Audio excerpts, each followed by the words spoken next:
Last video of the night, here we go.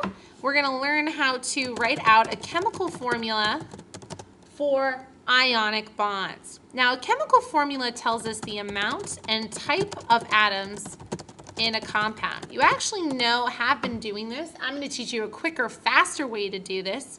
An example of a chemical formula would be NaF. It tells me that there's one sodium and there's one fluorine. Another example would be MgCl2. This tells me that there is one magnesium and two chlorines. The 2 is indicated by that subscript there. Okay.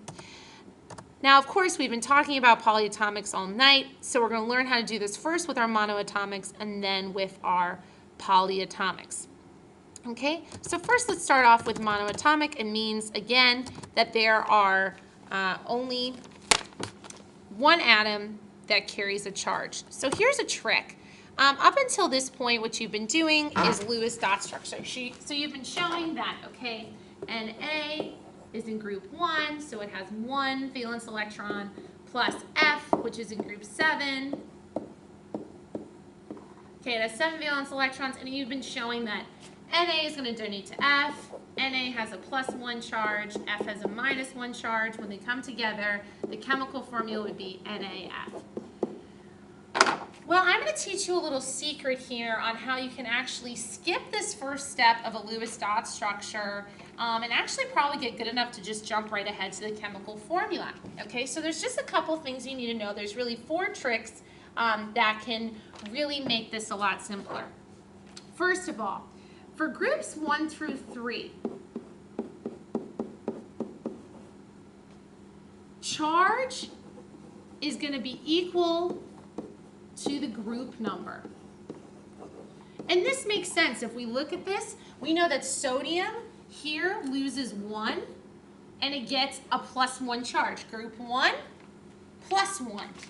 For example, I had calcium is in group 2. Calcium has 2 valence electrons. Group 2, it would lose its 2, would become +2. Same thing for aluminum, would lose its 3, become +3. So our examples here of this, again, sodium is in group 1, it would become +1. Calcium is in group 2, it would be +2. Aluminum is in group 3, it would be +3. Okay? For groups numbers 5 through 7,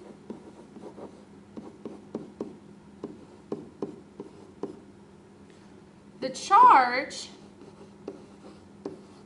is equal to the group number -8, okay? Let's explain why this makes sense here. So for example, for fluorine is in group 7. If I subtracted 7 from 8, that would give me a -1. And if you see over to the side, that is what the charge of fluorine is. So fluorine that's in group 7 has a -1 charge. One that's in group 6, which would be oxygen, 6 minus 8 would give us -2. Okay, so all the ones in group 6 are going to have a -2 charge. And in group 5, 5 minus 8 would give us a -3 charge. Okay, so now that we have these rules established, we can actually skip a couple steps when we're asked to give a chemical formula for a monoatomic. Let me show you what those steps can be now. So let's say, for example, I give you aluminum and chlorine, okay? So before, you had to go through, you had to say, okay, it has this many valence, you drew out the dots, okay? But now, using these rules and 2 other things I'm going to tell you, you can actually determine the chemical formula quite simply. Okay, so first thing we know is that aluminum is in group 3, and according to this, groups 1 through 3, the charge is equal to the group number. So aluminum is in group 3, the charge is going to be +3. Chlorine is in group 7. So if I look at the rules for group 7, I should say 7 minus 8. Chlorine's charge is going to be -1. Now, I've already told you something about ionic compounds that's going to help you here. You know that for ionic compounds, the overall charge has got to be equal to 0. It has to be neutral. So if I look here, I have a +3 and Cl has a -1. I can think to myself, okay, I need to add 2 more Cl's in order to get 3 minus 1, which is 2, minus 1, which is 1, minus 1, which is an overall charge of 0. So the chemical formula would be AlCl3.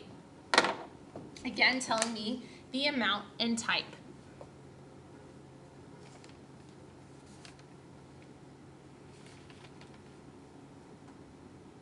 Now, we can do something very similar here with our polyatomics as well. Try to clear this ink. Okay, so if I have a polyatomic, I can use the same principles to help me write out chemical formulas. So for example, if I tell you you have ammonium, NH4 plus 1, and it is going to form a bond with NO3 minus 1. Okay, I know that the overall charge here needs to be neutral. So I look at this, +1 minus 1, that would give me NH4NO3.